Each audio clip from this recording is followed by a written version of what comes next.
The border is the thinnest line between the lives of human beings. If you'd like me to describe in one sentence what happened here, and that's basically sometimes in life, when you can't find a solution to the problem, maybe there was no problem.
My name is Karl W. Hoffman.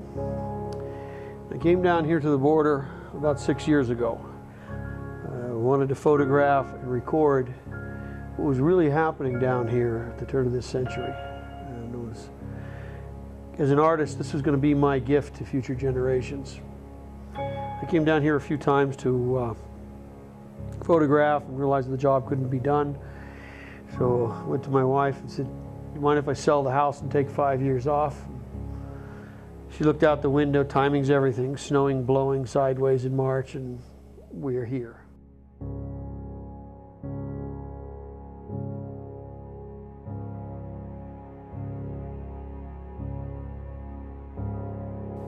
Being objective, very important.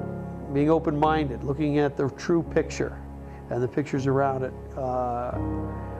Has been my journey, and I really feel I'm a better person for it. I've learned a lot about myself.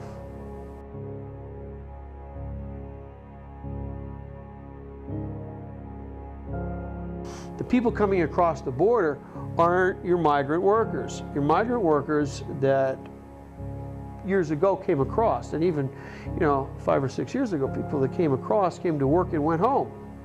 They wanted to just go to work. They go to fields, they go to hotels, they go seasonal maids, following the agricultural trade, but they would work for a little while and go home. And the majority of the migrant workers wanted to work seasonally, go home, enjoy their families. So we've seen the tightening of the border. They've had to either stay, bring their families over, but it's very difficult for the whole border phenomenon, for the dynamics that were settled in for generations. It changed.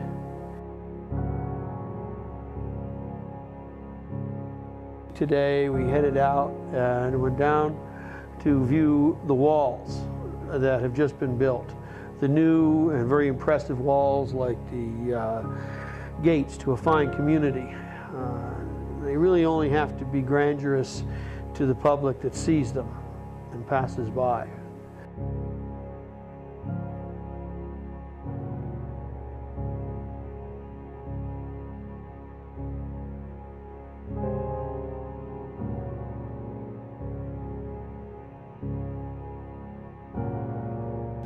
Border walls are 14 feet high, and they go 5 feet down into the ground. They're steel, and they're in the middle is poured concrete. The fencing that goes down to basically a small barbed wire fence, rusted and falling down to the end where there's no fence.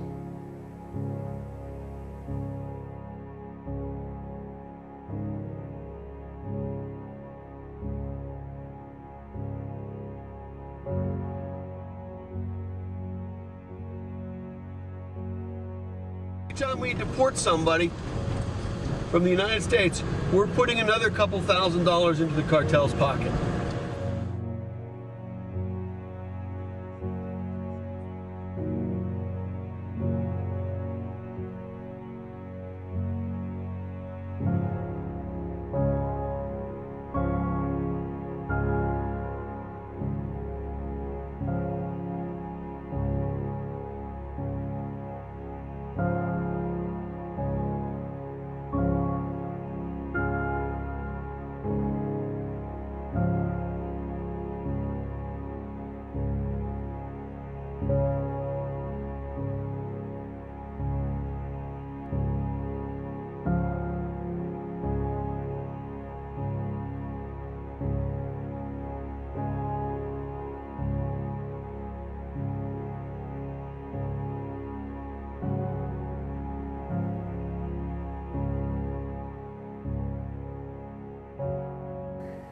the problem we have now, and after covering the border issues, both sides of the border, from the maquiladoras, the factories in Mexico, to the shopkeepers, the dynamics of what's happened to everybody through the tightening of border security. What really I think it boils down to, and breaks my heart, is that it has dug in. People have just dug in. It's gone so far right and left that it's shameful. You have activists and conservatives, liberals, and whatever you want to call the right and left, but you have two opposite ends of the spectrum, both so hardcore demanding that their views be the right views and they be accepted 100%. The majority of the people in the middle aren't getting this story, and they're having no say in this, and it's boiled down to the voice of radicals on both sides. Politics has just become a nightmare over it. Big business, humanitarian groups, organized crime, hate groups.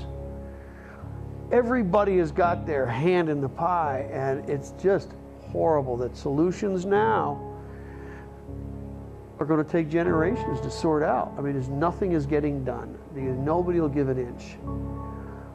And that's really sad. I think that our country should be better than that.